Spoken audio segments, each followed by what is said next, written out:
Na jopo la uteuzi la mwenyekiti wa Tume Huru ya Uchaguzi na Mipaka IEBC imeorodhesha majina ya wagombea 11 kujaza nafasi iliyoachwa kufuatia kumalizika kwa muhula wa marehemu Wafula Chebukati. Pia kitengo hicho kimeorodhesha majina 106 ambao watajaza nafasi ya makamishna 6 kwenye tume hiyo ili kuanza mchakato wa kuwahoji Jumatatu juma lijalo. Frida Okachi na taarifa hii.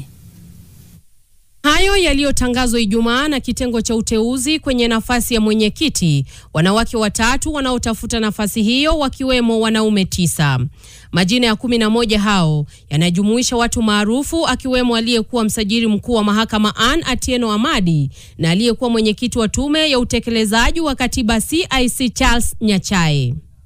Kati ya wale wanaowania ni Anne Amadi aliyekuwa msajili mkuu wa mahakama. Amadi anatambuliwa kwa mbinu yake ya kutekeleza haki na sasa anasimama kwenye kitovu cha nafasi mojawapo ya muhimu zaidi nchini Kenya. Pia ni mmoja wa viongozi wa kisheria wanaotambuliwa kwa ufanisi wao na juhudi zao za kuhakikisha haki inapatikana kwa wote nchini Kenya. Charles Nyachae alikuwa mwenyekiti wa tume ya kutekeleza katiba. Alisaidia kuongoza nchi kupitia mchakato wa mageuzi ya kikatiba, sasa akijitokeza kutafuta nafasi ya kuongoza uchaguzi wa Kenya. Joy Brenda Masinde Mdivo, wakili na mwandani wa Rais William Ruto, pia alikuwa mwenyekiti wa kamati ya kutatua migogoro ya uchaguzi. Aliwasihi wanachama wote wa chama, hasa wagombea, kujifunza mchakato wa kutatua migogoro ya chama wakati wa uchaguzi mwaka 2022. Aliyekuwa naibu msajili mkuu wa mahakama Francis Kakai Kisinga aliteuliwa kwenye nafasi hiyo. Kisinga aliteuliwa na tume ya huduma za kisheria kama kaimu msajili mkuu wa mahakama ili kujaza nafasi hiyo iliyowachwa wazi na Gladys Sholei kutokana na kile ambacho tume ya huduma za kisheria ilikiita utovu wa nidhamu na mambo yasiyo ya msingi.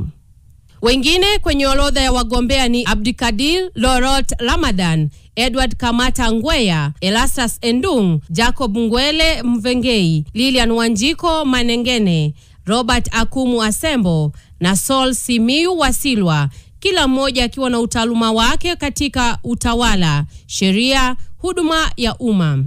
Kwenye orodha ya kujaza nafasi ya makamishna 6, jopo hilo liliorodhesha majina 105 akiwemo aliyekuwa wakili wa Rais Ruto wakati wa kesi ya mauaji huko ICC Joseph Kipchumba Kingen Katwa, Anne Njeri Ndiritu, Joy Brenda Mdivo, Tabitha Ndunge Mutemi na Alfred Indimuri Kahi.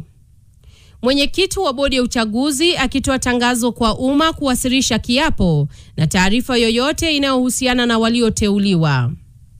Wiki ijayo, mchakato wa uteuzi huo utafanyika kwenye chuo cha Bima South C Nairobi kuanzia Jumatatu Machi 24 hadi mwezi wa 4 mwaka 2025. Frida Okachi, NTV.